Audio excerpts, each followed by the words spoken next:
'cause you're leading, impossible to fade. No shadow lies stand behind you, no faults and no regrets. It's time to dance with your demons and give the bull your horse. ¿Qué tal? Somos Carmen McEvoy Y César Azabache. y en esta oportunidad les presentamos la primera entrega de la segunda temporada de Mesa Compartida. Tuvimos 11 entregas en la temporada anterior y Carmen, repasamos varias construcciones. En varias de las entregas hemos hecho links con eventos, momentos de la historia. Y quiero comenzar esta conversación nuestra ahora recordando una construcción que propusiste en la primera temporada: funeralización. Hablábamos esa vez, es aquella oportunidad del luto, el duelo, cómo a partir de la pérdida, de la muerte misma, se puede construir un proceso de memoria, de integración, y cómo se puede llevar al plano de lo social. Y tú recordaste que los ritos funerarios colectivos pueden significar algo en la formación de esa memoria. El ejemplo, quiero recordarlo, fue la decisión de Ramón Castilla de rehacer el ritual funerario para dar sepultura en la misma área a Lamar y a Gamarra, dos enemigos históricos. Tú contabas que ese símbolo representaba un intento por teatralizar una invitación a la unión. Es Ramón Castilla, y creo que Ramón Castilla no llega a ese momento gratuitamente. ¿Por qué no repasamos los personajes o el personaje que explica el sentido de un ritual como este en un presidente militar como Ramón Castilla, que es encontrado en la búsqueda de ese origen? Bueno, es el tema pues del cuerpo y el cuerpo nación, ¿no? O el cuerpo político. No, Castilla no es único en esta idea de promover un encuentro nacional, una reconciliación, ¿no? Lo que Basadre va a llamar la pacificación, ¿no? Es una suerte de pacificación. Esto está ocurriendo en diversos lugares de América Latina, está ocurriendo en México, Juárez y los liberales tratando de utilizar este momento de su muerte para unificarse. Va a ocurrir posteriormente en Chile, ocurre en la Argentina, ¿no? Entonces, el tema de el momento final, ¿no? El momento de crear al héroe nacional, ¿no? La idea de crear a los héroes. Ahora, lo interesante es que en muchas partes esto va a ser promovido por los civiles, ¿no? Probablemente Castilla tiene sus asesores, ¿no? Castilla se rodea, ¿no? Entre ellos los hermanos Pasoldán, por ejemplo, que le van a ayudar a construir o a consolidar nuestra Cancillería. Pero él es consciente de que acá hay una animosidad que va a marcar un antes y un después en la historia del Perú. Y si pensamos en los años previos, los años que se llaman de la anarquía, que Basadre llama de la anarquía, entre el 1834 y 1844 son 10 años de guerras, ¿no? Hay guerras civiles, pero también entran ejércitos internacionales, los bolivianos, los chilenos, ¿no? Entonces todo se va complicando a partir de qué? De unas elecciones, ¿no? Donde no se acepta cuál va a ser el candidato que Gamarra va a nombrar a dedo, ¿no? Entonces acá yo creo que hay un tema, un quiebre, que es un quiebre entre facciones del ejército, ¿no? Los gamarristas y los que han seguido a Lamar, ¿no? Y hay que recordar que en algún momento hemos hablado de Lamar como este mariscal que va a ser deportado, ¿no? En nuestro libro con Gustavo le dedicamos todo un capítulo, ¿no? Al golpe de Estado del 29, algo que sus seguidores nunca le van a perdonar a Gamarra. Entonces, más allá de todos los temas regionales, ¿no? Este conflicto ha sido analizado a partir de conflictos regionales entre facciones de caudillos, temas económicos, temas políticos. Yo creo que hay todo un tema de decisión en el ejército a raíz de lo que ocurre en 1829, que como bien sabemos es una deportación, es un golpe de Estado sin ningún tipo de sustento legal. Repasando los orígenes de ese ciclo, tú cuentas siempre que al primer momento, el de los generales de la emancipación, sigue un segundo momento muy desconcertante, este que ubicas entre el 833 y el 844, que está atravesado además por la guerra de la Confederación Perú-Boliviana y el ingreso de tropas chilenas. Hay un personaje por el que has cruzado en ese camino que creo que valdría la pena repasar y que quería que nos cuentes cómo encontraste. Me refiero a Domingo Nieto, eh, el militar del que Castilla viene a ser casi un heredero político, que no tiene quizás en el primer plano de la historiografía clásica el nivel de visibilidad que, que puede darle su historia personal. ¿Por qué no reparamos un poco en esa historia, en cómo encontraste a Domingo Nieto entre los antecedentes de lo que luego fue Ramón Castilla? Bueno, un moqueguano, ¿no? Es interesante, ¿no? Es un soldado de la República de primera generación, ¿no? 17 años, él no sirve a diferencia de los otros, como Castilla, como el mismo Gamarra, como Santa Cruz. Él no sirve a los ejércitos del rey. Él es reclutado por Miller cuando tiene 17, 18 años y de ahí hace todo el tránsito, todo el proceso de transición de colonia a república. Entonces es un personaje muy interesante y sobre todo porque es el segundo de la mar en Ayacucho, ¿no? Entonces ahí la lealtad. Yo creo que ahí hay una carta que me pareció muy interesante cuando muere Gamarra, ¿no? Y Nieto dice, ahora tengo que lidiar con la testamentería de Gamarra, ¿no? O sea, todos los seguidores de Gamarra que él va a tener que finalmente confrontar y derrotar, como ocurre al final, digamos, de esta larga guerra. Entonces, acá de por puro azar, ¿no? Yo estaba buscando, hace ya varios años, 10 años, 15 años, yo estaba buscando material para mi libro Guerreros Civilizadores. Y en esta colección de Vicuña Maquena me encontré con las 500 y tantas, casi 600 cartas de Nieto, una colección completa, toda su correspondencia, ¿no? Entonces ahí me di cuenta, ¿no? Que estas cartas habían llegado, pues, por medios probablemente ilícitos, a Chile, ¿no? Y estuve haciendo mis averiguaciones y me dijeron que no, que la familia de Nieto se las había regalado a Vicuña Maquena, o eso es totalmente absurdo.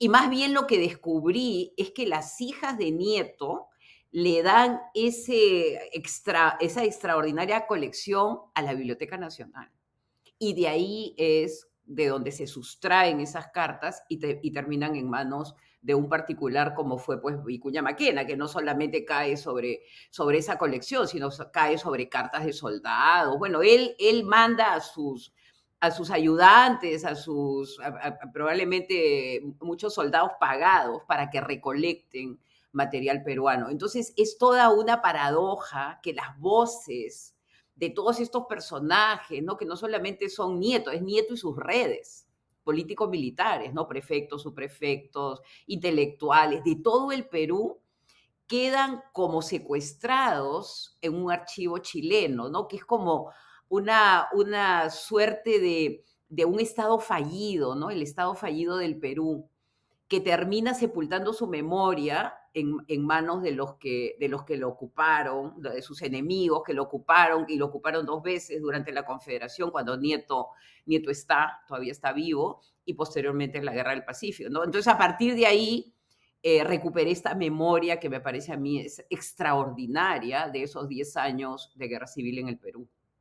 Has hecho un cruce que quiero resaltar, ¿no? El cruce entre la construcción de la memoria, que es al mismo tiempo el olvido de la memoria, y el abandono de referencias a historias de vida, a biografías de personajes que por el tiempo en el que transitan, por lo que escriben mientras viven, dan puntos de referencia sobre el modo en que se organizaron los procesos prácticos. Hemos pasado también en algún momento en nuestra primera temporada por Cortegana, un autor al que encuentras en Argentina, tampoco, digamos, fuertemente colocado por la historiografía oficial. Y aquí te encuentras en Chile leyendo a Vicuña Maquena, una colección de cartas de un personaje que transita desde las guerras de la emancipación Mm. hasta el ciclo pre-Castilla, que tiene características muy particulares en términos institucionales, pero que transita de manera epistolar.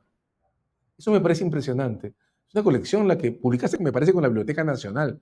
cerca de 500 cartas de un militar que al mismo tiempo que guerras intenta hacer política. Y es un personaje que tiene, esto es lo que regresa siempre, esa enorme ambigüedad de tener una vida práctica no institucionalizada en términos formales, como se institucionalizó o se quiso institucionalizar la República Liberal, y sin embargo tener una narrativa republicana fuertemente insistente en leyes, en la vigencia de la Constitución, digamos.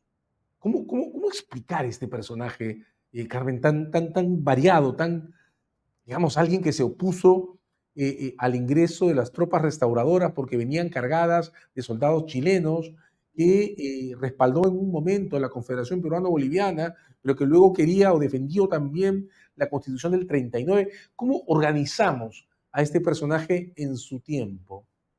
Bueno, hay tanto, ¿no? Que provocan estas cartas, ¿no? Primero que nada, va desde la ilusión de la guerra hasta la total desilusión, ¿no? Cuando él empieza diciendo tenemos que atacar a nuestros enemigos y destruirlos, ¿no? Y es es una de las primeras frases que yo coloco como epígrafe cuando termina escribiéndole a su esposa: de esta guerra maldita, no sé si saldré vivo. ¿No? Entonces, ¿cómo a través de él podemos ver algo que analizamos con Gabriel Cid, ¿no? En nuestra entrega o en nuestro comentario sobre nuestro libro de la Guerra del Pacífico, que es la caja de Pandora, ¿no? Entonces, estos generales, estos mariscales, algunos de ellos abren la caja de Pandora y llevan al Perú por territorios inexplorados, ¿no? Y la guerra termina con la pérdida de la hegemonía del Callao.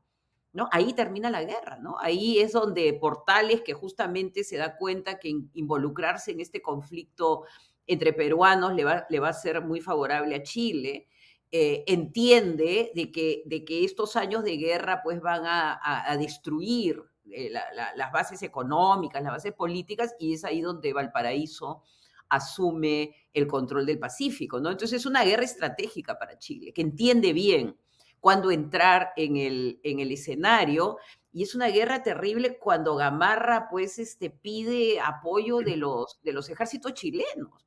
Y el mismo Nieto, ¿no? Nieto también se ve involucrado. Tú te das cuenta, un personaje ahí que está en la niebla de la guerra, está Nieto, ¿no? Porque él también sugiere que se deben convocar a los ejércitos bolivianos, porque él siente que ese frente surandino tiene que ser controlado, ¿no? Que no se, entonces, es como de unas elecciones cuyos resultados no se aceptan, terminamos en esta catástrofe política, ¿no? Donde comienzan a entrar, y parece que es una repetición de la década del 20, ¿no? Comienzan a entrar una variedad de actores con sus propias agendas y van llevando al Perú por el abismo, ¿no? Y lo que es interesante, ¿no? Además, más en la parte práctica, yo creo que acá hay dos eventos que a mí me parecen extraordinarios. El primero es Nieto en Arequipa, cuando empieza la guerra, ¿no? Y acuérdate que ahí pues se convocan a las fuerzas vivas, están las monjas rezando, están los artesanos cosiendo los uniformes, está la Guardia Nacional desfilando. Entonces ahí un poco entendí que había otro aspecto de la República, de mi idea de la utopía republicana, que es la República militarizada. ¿No? Y en esa república militarizada, ¿quiénes están, digamos, estableciendo la infraestructura política, ideológica? Los veteranos de Ayacucho, que sienten de que son beneméritos y que tienen todo el derecho de participar en la política, ¿no? Entonces es una manera de ver también qué cosa pensaban, y que no todos estaban en la clave de la guerra, porque lo interesante de Nieto en las últimas cartas es tratar de sacar al Perú de la guerra y ver un mundo posguerra. Es el primero que comienza a discutir en qué cosa es bueno el Perú, y él, como buen moqueguano, ve que el camino es la promoción de la agricultura, ¿no? Entonces, ¿qué hubiera pasado si no aparecía el guano, ¿no? Porque el guano aparece después, ¿no? Cuando estos shogunes bajan a la costa y se encuentran con el salitre y se encuentran con el guano, y se construye una pax basada en esta riqueza que después se despilfarra. Pero el modelo de Nieto, en 2 o 3 cartas, es de los prefectos militares, que están pensando qué cosa produce su provincia, ¿no?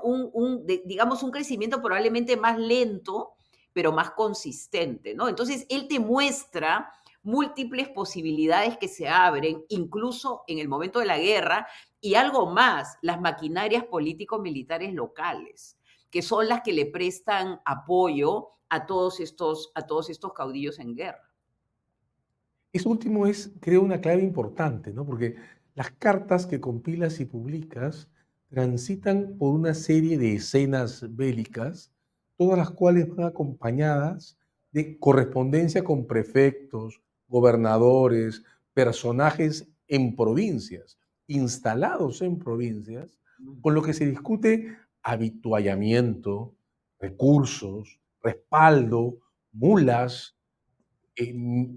tropa y también espionaje, también información, también Sí. el dónde está cada quien. A su propia esposa en una carta le dice, oye, yo necesito saber por dónde anda el presidente y dónde está moviendo a los generales antiguos, porque se convierte en una especie de espacio de circulación de información, de tejido de relaciones prácticas, todos organizados en perspectiva de la guerra. Entonces, las cartas dejan la impresión que el periodo militarizado de la guerra civil, que incluye la Confederación Peruano-Boliviana, no es solo un periodo, también lo es, pero no es solo un periodo de caos, de armas y de muerte, sino también una forma particular de estabilización de relaciones que pueden no tener un correlato hacia lo público o institucional, pero que tienen cierta estabilidad, cierto orden, cierto propósito y lo que es más interesante, un conjunto de ideas opuestas que se aglutinan, que se dividen, que se separan, es una especie de ebullición, ¿no? De Sí. relaciones, de ideas, de conceptos, de aspiraciones, y esto es muy fuerte, de frustraciones, impregnadas todas por la guerra. Exacto, la guerra nos define, ¿no? Eso creo que es una primera conclusión. La guerra define esto que yo llamo el equilibrio desequilibrado, ¿no? Hay un equilibrio, no es que todo sea un vórtex, sino en medio del vórtex se están dando los pactos, ¿no? Él va creando, en la guerra, por ejemplo, hay prefectos que le cuentan, ¿no? Que muchas de las poblaciones se quieren pasar al otro bando, que él no sabe qué hacer, ¿no? Entonces, o funcionarios públicos que dicen, no tengo fondos para abrir la oficina. Mi esposa está neurasténica, pobre señora, o sea, no tenemos ni siquiera para comer, para limpiar, o sea, lo que eran estas burocracias en guerra, ¿no? Un poco la vulnerabilidad, la debilidad del Estado, ¿no? Un Estado que se arme en la guerra, pero que está sufriendo constantemente los embates de permanente estado de guerras civiles. Y hay algo también interesante en Nieto que va paralelo a lo que tú dices, ¿no? Es un hombre de fe. Él es una persona que cree en la providencia. Recuerda que incluso manda instrucciones para que hagan pequeños altares, que exista un capellán que dé la comunión, ¿no? Entonces, esta suerte de cristianismo que también está presente en el proceso, ¿no? Que es algo que tampoco hemos analizado. Si bien es cierto, se han hablado de los capellanes durante la etapa de la independencia, pero estos generales que también tienen sus propias creencias y que las vuelcan en la discusión pública. Y hay una escena que no sé si recuerdas que para mí es dramática, que es Nieto bajando del norte, ¿no? Porque él ha sido prefecto también en el norte, bajando con la tropa en medio del desierto, la tropa no tiene zapatos y se van a la batalla, ¿no? Y los que leemos eso sabemos que van a ser derrotados, ¿no? Pero toda esa voluntad, como tú dices, ¿no? Has terminado con la palabra frustración. Yo creo que muchas veces la derrota hace que olvidemos el esfuerzo, hace que olvidemos las iniciativas, hace que olvidemos ese Nieto que está constantemente carteándose para lograr estas alianzas. Nos olvidamos de lo que pasó en Arequipa, ¿no? Entonces, probablemente es el rescate de estos fracasos, pero que a la vez están mostrando la necesidad de hacer política, ¿no? La necesidad de construir desde las periferias, porque este es un proyecto que no nace de Lima, este es un proyecto que van haciendo porque estos generales la mayoría son provincianos, ¿no? En el caso de Nieto, en el caso de Castilla y todos sus lugartenientes. Una sociedad que no solo es militar, sino que está escrita con palabras de guerra. Vamos a regresar sobre esto en el siguiente bloque de esta entrega. Guerra, Carmen, lo que queda claro es que tú eres una experta en el siglo XIX y el siglo XIX no solo da un ciclo de fundaciones, da un ciclo de guerras que no son solo las de las fronteras, las internacionales, son también un espacio en el que se mueven las relaciones internas, el modo en que se prepara la forma específica de ser de un Estado peruano que está militarizado o que subordina los espacios públicos a, a ese accionar militar. Lo que me angustia es notar que después de la guerra, esa paz o esa pacificación nunca lograda también conduce a un espacio vacío de contenidos, ¿no? ¿Cómo se comporta la sociedad civil cuando termina el ciclo de guerra o cuando el ciclo de guerra hace una pausa? ¿Cómo encuentras esa transición que creo empata con el origen del partido civil, ¿no?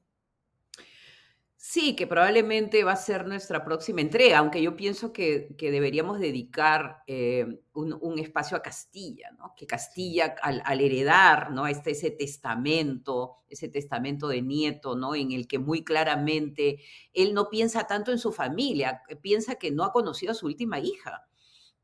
Por haber estado pues en este permanente estado de guerra, ¿no? Entonces él le da la posta a Castilla, le regala sus mejores caballos, ¿no?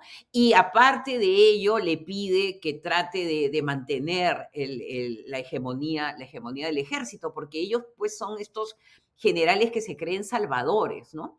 Pero también, y yo creo que esto es algo importante que está relacionado con patrias andinas, patrias citadinas, estos núcleos regionales donde se hace política y donde se hacen, digamos, las alianzas con los caudillos, anteriormente ha sido con Álvarez de Arenales, con todos los jefes que han ido llegando, se van a repetir durante la guerra civil.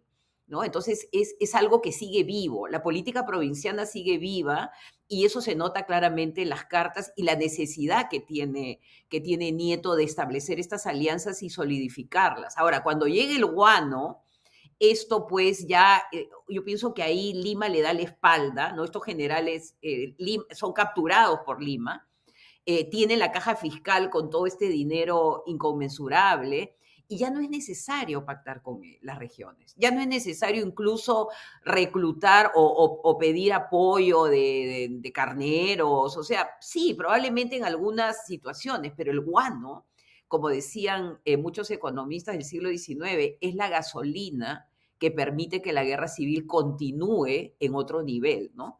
Entonces, se resuelve, por un lado, el tema de las regiones, se les deja ahí en manos de los gamonales, de los que serían los antecedentes de gamonales, y todos estos señores de la guerra pasan a Lima, donde comienzan a hacer política en el Congreso, administrar el tesoro fiscal. Ya Nieto no está, pues Nieto muere en el Cusco en 1844 como presidente provisorio. Y algo que es bien importante, que yo creo que no se ha trabajado en lo suficiente, estos militares crean una junta gubernativa en el sur. La mayoría son de la costa.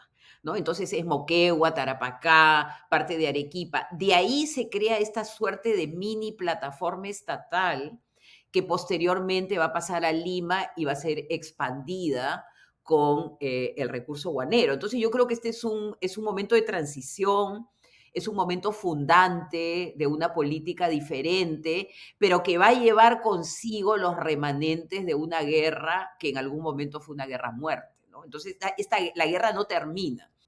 Esa es una de las ventajas que tiene esta otra línea de producción tuya de materiales históricos estudiados, donde viene la fuente, también con la entrega, ¿no? Esos dos tomos que sacaste sobre Domingo Nieto tienen un estudio preliminar tuyo y tienen luego las cartas, las 500. Y uno, si mira desde cierta perspectiva, encuentra hacia el final una carta en la que Nieto repara o cuenta una historia alrededor del salitre, que yo no sé, Carmen, si es la primera huella de la influencia que los nuevos productos, el guano y el salitre, empiezan a desarrollarse en las perspectivas de construir algo semejante al Estado. Claro, Nieto piensa en el Estado casi como espacio de abastecimiento para el desarrollo de actividades militares, pero es una forma de mirar el Estado. Y de varias maneras el ciclo termina cuando comienza esta irrupción, permíteme usar una construcción de otro tiempo, la primera erupción extractivista post-independencia, que es la del guano y el salitre. Y entonces la política entra de la mano de la economía y como tú cuentas en el ensayo preliminar, los militares se vienen a la costa, entra una clase dirigencial de corte empresarial, vienen los ferrocarriles y entramos en la historia que tenemos que contar en la siguiente entrega. Este liberalismo antimilitarista que termina en una suerte de conservadurismo establecido por Castilla y la única constitución de nuestra historia que llegó a durar 60 años, ¿no? Volvemos con eso en la siguiente entrega, Carmen. Sí, y es la coincidencia de estos shogunes bajando a la costa cuando el capitalismo empieza pues un nuevo ciclo, ¿no? Una revolución industrial. Y ahí está la frase de Castilla para dejarla a la audiencia pensando, ¿no? Cuando llega Castilla a la costa y se encuentra con las reservas, él es tarapaqueño, él escribe en una carta a Nieto, tengo suficiente salitre para volar toda la región. ¿No? Entonces ya el salitre como un instrumento para una industria militar que se descubre en el Perú y que va a llevar al Perú pues nuevamente al camino de la guerra durante la Guerra del Pacífico. Entonces yo creo que tenemos mucho que conversar y en nuestra próxima entrega probablemente continuaremos con Castilla como el heredero natural de Nieto y la construcción de lo que yo he llamado el Leviatán guanero. Regresamos entonces en nuestra siguiente entrega. Nos vamos a la mitad del siglo XIX, pero tratando de encontrar claves para entender nuestro presente también. Los esperamos y seguimos en nuestra próxima entrega de Mesa Compartida.